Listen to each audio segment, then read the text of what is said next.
आगे देखते हैं कि कैसे हमें इन चीज़ों को पढ़ना और कैसे समझना है। ठीक है, तो कुछ भी आगे बढ़ने से पहले तुम लोग को मैं एक चीज़ बता देना चाहूँगा कि डेटा क्या होता है। इनमें कितने तरह का डेटा इन क्वेश्चंस में हम इनके थ्रू आ सकते हैं। ठीक, जो भी डेटा हमें मिलता है, जो क्वेश्चन हमें मिलते हैं, वो हमें तीन तरह के मिलते हैं। वो हमें तीन तरह के मिलते हैं। ठीक है, पहले आपको मिलती है इंडिविजुअल सीरीज,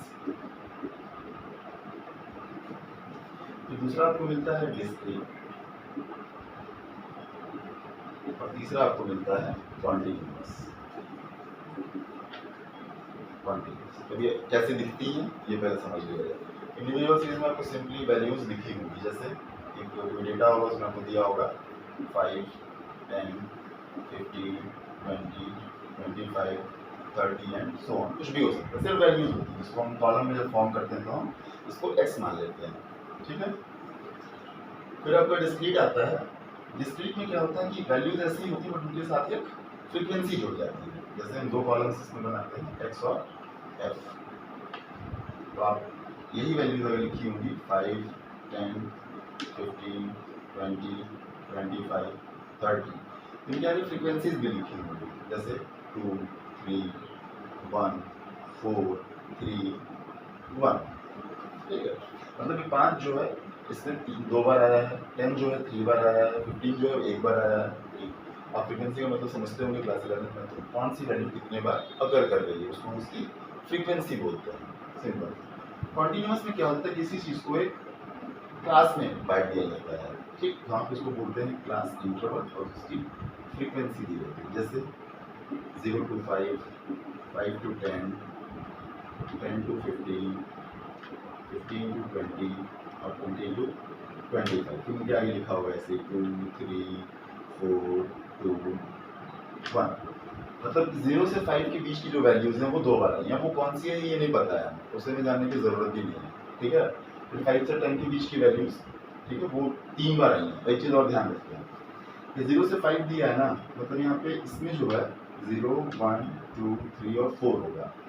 5 जो है, जो हाईएस्ट वैल्यू होती है, इसको हम बोलते हैं लोअर लिमिट LL, और इसको बोलते हैं हायर लिमिट। मतलब 0 लोअर लिमिट, 5 हायर लिमिट। 5 यहाँ पे 5 लोअर लिमिट, 10 हायर लिमिट, यहाँ पे 10 लोअर लिमिट, 15 हायर लिमिट। ठीक है, लोअर और अपर भी बोलते हैं, कई बार लोअर और हायर भी बोलते हैं, वो एक ही चीज़ है। तो हायर लिमिट इंक्लूड नहीं होता है। क्या नहीं इंक्लूड होता है? हायर लिमिट इंक्लूड नहीं होता। जैसे 5 to 10 की बात करेंगे हम, तो 5, 6, 7, 8 और 9 इंक्लूडेड है इसमें। तो 5, 6, 7, 8, 9 में से कोई सी भी वैल्यू हो सकता है, 7 ही 3 बार आया हो सकता है 6, 7, 8 एक बार आया हो, ये सो ऑन कैसे भी हो सकता है। तो ये इस तरह से दिया होता है। ये 3 तरह के डेटा होते हैं। इन डेटा को पहचानना बहुत ज़रूरी है क्वेश्चन को अगर हमें सही से सॉल्व करना है तो, क्योंकि बिना डेटा पहचाने क्वेश्चन सॉल्व नहीं कर पाएंगे। ठीक, तो सबसे पहले आप ये डाउट क्लियर कर लीजिएगा। आप चाहें तो अपनी बुक्स भी रेफर कर सकते हैं, जैसे आपकी पूनम गांधी की अच्छी बुक है, और साथ में आपके संदीप गर्ग भी अच्छी किताब लिखते हैं, competitive statistics for class 11 economics में। तो आप उसमें से कोई सा भी एक रेफर कर सकते हैं, कोई दिक्कत नहीं है। बस यहाँ भी मैंने समझाने की पूरी कोशिश की है। तो हम क्वेश्चन देखते हैं। तो सबसे पहले हम क्या क्वेश्चन में ढूंढते हैं? हम क्वेश्चन में ढूंढते हैं कि ये कौन सी सीरीज है, उसके बाद क्वेश्चन को हम सॉल्व करते हैं। अब क्वेश्चन आते कैसे हैं?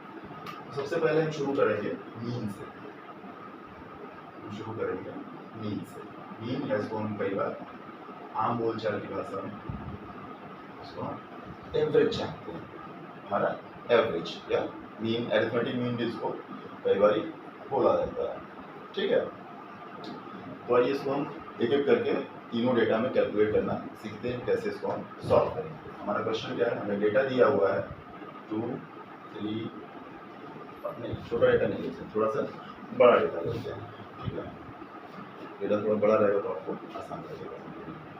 5, 15, 20, 10, 25, 30 और 40, ये डेटा हम ले लेते हैं। इसको हम अलग अलग कैलकुलेट करेंगे, अलग अलग मेथड से। सबसे पहले हमें मीन में कहाँ चल रहा है? इंडिविजुअल सीरीज, हम इंडिविजुअल सीरीज में चल रहा है। इंडिविजुअल सीरीज दी होगी तो मीन कैसे कैलकुलेट करें? अब किसी भी तरह का डेटा हो और किसी भी तरह का मीन, सॉरी अभी तो मीन की बात कर रहा हूँ ना, मीन में किसी भी तरह का डेटा हो, इंडिविजुअल हो, डिस्क्रीट हो या हो कॉन्टिन्यूअस, 3 मेथड हमारे पास होते हैं कैलकुलेटर में। कितने मेथड होते हैं? 3। एक होता है आपका डायरेक्ट मेथड, फिर आपका होता है शॉर्टकट, और फिर आपका होता है स्टेप डिविएशन। स्टेप डिविएशन, ये तीनों मेथड हम लोग एक करके देखेंगे। सबसे पहले हम आते हैं डायरेक्ट मेथड को, मीन का डायरेक्ट मेथड। ठीक है, इसमें फॉर्मूला क्या होता है? X bar is equal to हो जाता है summation of X upon N. तो जो एक्स की वैल्यूज दी रहेंगी उनका पूरा का सम करना है और उसको डिवाइड कर देना है एन से। एन क्या है यहाँ पे? एन है नंबर ऑफ ऑब्जर्वेशंस, और एक्स क्या है? सम ऑफ ऑब्जर्वेशंस। ऑब्जर्वेशंस मतलब एक्स की वैल्यू। ठीक है, हम सिंपली इनको निकाल देते हैं। कोई भी क्वेश्चन सॉल्व करना है आपको मैथ्स का, नहीं पता है ट्रिक या आपका को फील नहीं आई है तो फील ले लीजिए। हमें फॉर्मूले में जो चीज़ें होती हैं उनकी सबकी वैल्यूज पहले ढूंढनी होती है। तो हमें समेशन एक्स ढूंढना है। समेशन एक्स हमें पता है? नहीं पता है, हमें सिर्फ एक्स की वैल्यूज पता है। तो क्या करेंगे? सबसे पहले हम समेशन एक्स लिखेंगे 5 + 15 + 20 + 10 + 25 + 30 + 40, ये कितना हो जाएगा? इसको जल्दी से फटाफट जोड़ लेते हैं। 40 और 30 70, 70 80 90 95 95 + 10 105 + 20 125 + 15 140 और 5 145, ये आपका आ गया 145। अब हम n की वैल्यू निकाल लेते हैं। n कितना है? 1 2 3 4 5 6 7। n जो है हमारा 7 बार आया है। ठीक है, तो यहाँ पे लिख लेंगे 7। इतना क्लियर है? आई होप ये बहुत आसानी से क्लियर होगा, बहुत सिंपल फॉर्मूला भी इसका। अब इसके फॉर्मूले में हम वैल्यूज पुट कर देते हैं। x bar is equal to summation of x, कितना निकाला हमने? 145 अपॉन 7। 7 2 ज़ा 40, 5 डिवाइड होता है नहीं तो 0 लेते हैं, तो 5 के आगे 0 लग गया, 7 7 ज़ा 49। आंसर हमारा आ गया 20.7। यही हमारा आंसर है। बहुत आसान मेथड है, बहुत सिंपल मेथड है करने के लिए। ठीक है, आई होप समझ में आ गया होगा। नहीं आएगा वीडियो फिर से देखो और समझने की कोशिश करो। इसमें सब कुछ नहीं जो नहीं समझ में आएगा, बहुत सिंपल है। हम लोग 7th 8th में जो लोग एवरेजेस पढ़ते हैं मैथ्स में, वही चीज़ है बिल्कुल। ठीक है, अब हम आते हैं दूसरे मेथड पे जो हमारा है शॉर्टकट मेथड। इसी क्वेश्चन को हम शॉर्टकट मेथड से करेंगे। अभी शॉर्टकट मेथड आया क्यों? शॉर्टकट मेथड इसलिए आया कि जो कैलकुलेशन ज़्यादा करनी पड़ती है वो थोड़ी सी कम करनी पड़ेगी। ठीक, तो हम देखते हैं कि शॉर्टकट मेथड में हम कैलकुलेशन को किस तरह से कम कर पाएंगे। सबसे पहले इसका फॉर्मूला लिख लेते हैं। कौन सा मेथड पढ़ने जा रहे हैं हम लोग? शॉर्टकट। शॉर्टकट मेथड पढ़ेंगे। इसमें एक्स बार का फॉर्मूला क्या है? Summation of d upon n। N आपका वही है नंबर ऑफ ऑब्जर्वेशंस। d क्या है यहाँ पे? Where d is equal to x minus a। d क्या है? x minus a। x क्या है? x आपकी यही वैल्यूज है। ठीक है, अब a क्या है? a is assumed mean। assumed mean। n आपका as usual number of observations. n क्या है आपका? Number of observations. ठीक है, तो अब सॉल्व करते हैं इस क्वेश्चन को। तो इस अब शॉर्टकट मेथड में सॉल्व करना, सबसे पहले हमें इसको टेबुलर फॉर्म में लिखना होगा। सबसे पहला स्टेप तो हम लिख लेते हैं। एक्स की वैल्यूज लिख लेते हैं 5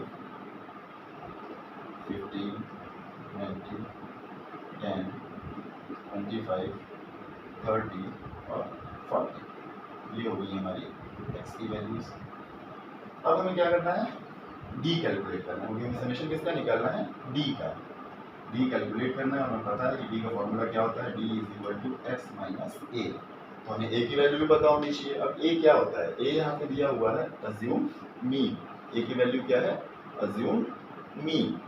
ठीक है, तो अब इसमें से क्या करना होता है? हमें सारे नंबर्स में से हम बस क्या ट्राई करते हैं कि किसी एक नंबर को मान लेते हैं कि ये मीन है, ये हमारा मीन जाने वाला है। ठीक है, और ट्राई करते हैं कि मिनिमम वैल्यू और मैक्सिमम वैल्यू के बीच की वैल्यू निकालें। जैसे कि अगर हम बगल में कहीं लिख लें मिनिमम वैल्यू है 5 और मैक्सिमम वैल्यू हमें दिख रही है 40, तो 5 और 40 के बीच की वैल्यू अगर निकालने की कोशिश करेंगे तो क्या आएगा 20, कोई कहेगा 22.5, कोई 25 भी कह सकता है, ठीक है। तो इनमें से हम कोई सी भी वैल्यू ले लेंगे जो इसमें होनी चाहिए पहले से, ऐसा नहीं है 22 नहीं ले पाएंगे क्योंकि 22 इसमें है ही नहीं, ठीक है। हम 20 ले सकते हैं या 25 ले सकते हैं, ठीक। ट्राई करिए जितनी बड़ी वैल्यू लें, जितनी बड़ी वैल्यू लेंगे कैलकुलेशन उतनी ईजी होती है। तो हम क्या करेंगे यहाँ पे 25 को मान लेंगे एज्यूम मी, हमारी ए की वैल्यू क्या आ गई 25, हम इसको कहीं पर ऐसे लिख लेंगे, यहाँ भी आप लिख सकते हैं, आप ऐसे भी लिख सकते हैं, आपको a इज इक्वल टू 25 लिख के सॉल्व कर सकते हैं, कोई इश्यू नहीं। तो बारी बारी डी की वैल्यू निकालते हैं 5 x, ये x की वैल्यूज होती हैं और ये 1 होता है, तो 5 माइनस 25, 5 में से 25 गया minus 20, 15 minus 25 minus 10, 20 minus 25 minus 5, 10 minus 25 minus 15, 25 minus 25 0, 30 minus 25 5 और 40 माइनस 25 15। अब हमें क्या निकालना है समेशन एक डी चाहिए, हमें डी का सम चाहिए। सबसे पहले हम इसमें सर्च करेंगे कौन कौन से सेम नंबर्स नेगेटिव और पॉजिटिव साइन के साथ हैं, कुछ मिल जाते हैं, हमेशा मिलेगा। जैसे 5 प्लस में भी और 5 माइनस में भी, इनको यही कैंसिल कर दिए, 15 प्लस में भी और माइनस में भी, इसको भी यही कैंसिल कर दिए, ठीक है ना। तो अब हमारे पास बचा क्या, हमारे पास सिर्फ माइनस साइन के दो वैल्यू बचे, माइनस 20 और माइनस 10। सिंपल है, समेशन डी आ गया माइनस 30। एक चीज़ और, I am sorry for the inconvenience, ये फॉर्मूला जो है तो आप करेक्ट कर लीजिए, A plus summation D upon N होता है, A plus summation D upon N where A is assume D, same है। अब हम फॉर्मूले में इसको पुट कर देते हैं, X bar is equal to A plus summation D upon N. A हमने क्या लिया था 25, समेशन डी हमारा कितना आ रहा है माइनस 30 और एन की वैल्यू पहले से जानते हैं 7, तो हम इसको कैलकुलेट कर लें, 7 4 ज़ा 28 और 2 0 7 2 ज़ा 40, ठीक है। बहुत आसान का उसका सोल्यूशन है, ये माइनस में आएगा आपका माइनस 4.2 हो जाएगा। फाइनली क्या है 25 और ये प्लस है, यहाँ पे ये प्लस है बट ये वैल्यू माइनस में आ रही है, तो प्लस माइनस क्या हो जाते हैं माइनस, ये हो गया माइनस 4.2। हम 25 में से 4.2 सब्ट्रैक्ट कर देंगे, है ना, तो हमारा आंसर आ जाएगा, आंसर हमारा आ जाएगा 20.8। इसको करके देख लीजिएगा, 0.2 घटेगा तो 1 हो जाएगा और प्लस 425, तो हमारा मीन देखिए आ गया 20.8। पॉइंट में थोड़े बहुत डेविएशन हो सकते हैं, आप 20.7 निकाले थे हम लोग उससे, इसे 20.8 आ रहा है, उससे कोई बहुत ज़्यादा फर्क नहीं पड़ना है। अभी आपने अगर 20 ले लिया होता वैल्यू तो 20.7 आ गया होता, बट उससे कोई फर्क नहीं पड़ता है, आपको पता होना चाहिए कि मेथड से कैलकुलेट कैसे करते हैं, ठीक है। अब इसके बाद हम चलते हैं अपना दूसरा मेथड देखते हैं, तीसरा मेथड हमारा क्या है।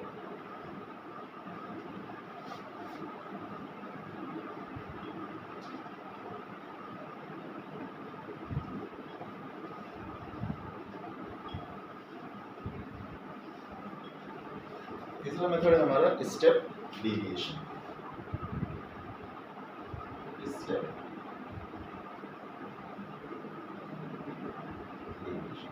डेविएशन का फॉर्मूला पहले लिख लेते हैं, X bar is equal to A plus summation D dash upon N. यहाँ पे डी डैश आ जाएगा, डी डैश क्या है, where D dash is equal to X minus A. पता है आपको एक्स क्या है, एक्स आपको पता है वैल्यूज जो दी हैं, ए अज्यूम मी, और अपॉन यहाँ पे हो जाता है सी, और सी क्या है कॉमन फैक्टर, सी क्या है कॉमन फैक्टर। तो पीछे से समझना शुरू करते हैं, पहले आपको बाकी चीज़ें पता है, ए अज्यूम मी है, डी डैश ऐसे निकालेंगे इस फॉर्मूले से, एन मतलब नंबर ऑफ ऑब्जर्वेशन क्वेश्चन में 7 है, सी नई चीज़ है ये कॉमन फैक्टर। कॉमन फैक्टर क्या होता है, ये जो वैल्यूज होती है ना, जो भी वैल्यूज होती हैं उनका हम कॉमन फैक्टर निकालते हैं। कॉमन फैक्टर मतलब वो नंबर जो इन सबको डिवाइड कर दे, वो कोई सा भी वो ग्रेटेस्ट नंबर जो इनको सबको डिवाइड कर दे। तो ग्रेटेस्ट नंबर क्या हो सकता है, उसके सबसे पहले सबसे छोटा नंबर ढूंढ लेते हैं, 5 सबसे छोटा है, मतलब वो कोई चक्कर नहीं कि 5 से सारे डिवाइड हो रहे हैं,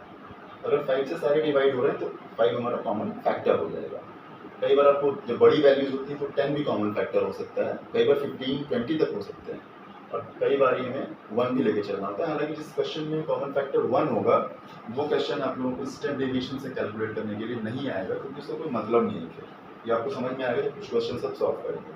तो यहाँ पे बहरहाल कॉमन फैक्टर हमारा कितना आ गया है, 5 आ गया है, क्योंकि 5 ही वो सबसे बड़ा नंबर है जो सबको डिवाइड कर सकता है। तो सी की वैल्यू यहाँ पे 5 रख लेंगे, ठीक है।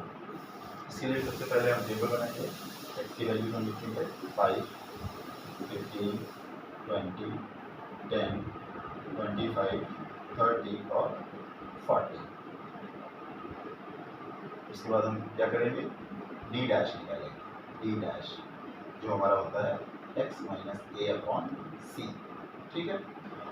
हम कहीं पे नोट कर लेंगे, ए हमारा एज यूजुअल 25 और सी हमारा क्या है 5, ठीक है। तो इसको आप एक एक करके रफ में कहीं कैलकुलेट करते चलेंगे। तो सबसे पहले हम 5 के लिए करेंगे, तो 5 माइनस 25 अपॉन 5, ठीक है। 5 एक्स की वैल्यू है, माइनस 25 आपका एज्यूम मीन है, और अपॉन 5, तो ये हो जाएगा माइनस 20 अपॉन 5, और 5 4 सा 20, ये आ गया माइनस 4। इसी तरह 15 के रिस्पेक्ट में जब हम कैलकुलेट करेंगे, ये हो जाएगा 15 माइनस 25 अपॉन 5, ये हो जाएगा माइनस 10 अपॉन 5, 5 2 ज़ा 10, ठीक है। तो ये हो जाएगा माइनस 2। अब मैं डायरेक्ट यहाँ लिख देता हूँ वैल्यूज, आप समझ गए होंगे कैसे कैलकुलेट करना है। ये आपका हो जाएगा 20 माइनस 5 इनसे माइनस 1 हो जाएगा, और जो 10 से करेंगे ये माइनस 3 हो जाएगा, ये 0, ये 1, 5 और 3 हो जाएगा। तो आप कैलकुलेट करके चेक कर लीजिएगा, ठीक है। तो हमें क्या निकालना है, समेशन डी डैश। फिर से वही काम, कौन से नंबर ऐसे हैं जो प्लस में भी हैं और माइनस में भी हैं। सबसे पहले 3 लिखा और उसके बाद 1 लिखा। अब बचते हैं 4 और 2, हमारे पास 2 नंबर बच गए हैं, 4 बच गया है और 2 बच गया है। तो ये दोनों कितने हो जाएंगे एडिशन करके, -6। तो हमें summation D sigma D dash की वैल्यू भी मिल गई है, और हम इसको फॉर्मूले में सब्स्टिट्यूट कर देते हैं। ए की वैल्यू है 25, समेशन डी की वैल्यू है -6, और एन की वैल्यू है 7। जब फिर से मैंने गलती कर दी थी फॉर्मूले में, ये इंटू सी भी होता है, तो थोड़ा सा हो जाता है मेरे से जल्दीबाजी। X bar is equal to A plus summation D dash upon N into C होता है ये फॉर्मूला है। इसको आप प्लीज़ करेक्ट कर लीजिए, मैं ट्राई कि मैं फ्यूचर में मिस्टेक्स को ना करूँ। और यहाँ पे हम इंटू कर देंगे 5 का। अब आपको बॉडनस का रूल पता होगा, आपने बचपन में पढ़ा है कि पहले हम ब्रैकेट, फिर ऑफ, फिर डिवीजन, फिर मल्टीप्लिकेशन, फिर एडिशन और फिर सब्ट्रैक्शन ब्रेक करते हैं। तो पहले हम इस वाले को सॉल्व कर देंगे, ठीक है। अब 6 तो डिवाइड होगा नहीं 7 से, तो हम पॉइंट लगा के 0 कर लेंगे। 7 8 ज़ा 56 होता है, हम लोग को पता है, ठीक है। और 4 0 आएगा, 7 5 ज़ा 25 होता है, ये ऐसे रहेगा। प्लस ये माइनस साइन के साथ 5 5 ज़ा 25, 2 आपका कैरी फॉरवर्ड हो गया, ठीक है। 4.25 आ जाएगा। आप कैलकुलेट करके देख लीजिए, ये माइनस साइन में है अभी। यदि दोनों को हम ब्रेक करेंगे तो हो जाएगा 25 माइनस 4.25। तो अगर हम एक डेसिमल के सेकेंड प्लेस को अगर हम इग्नोर कर दें तो 4.2 आ रहा है, हमारा आंसर फिर से वही होगा 20.8 हमारा एक्स बार, ठीक है। तो ये रहा आपका इंडिविजुअल सीरीज में तीनों मेथड, डायरेक्ट, शॉर्टकट और स्टेप डेविएशन हम कैसे कैलकुलेट करें।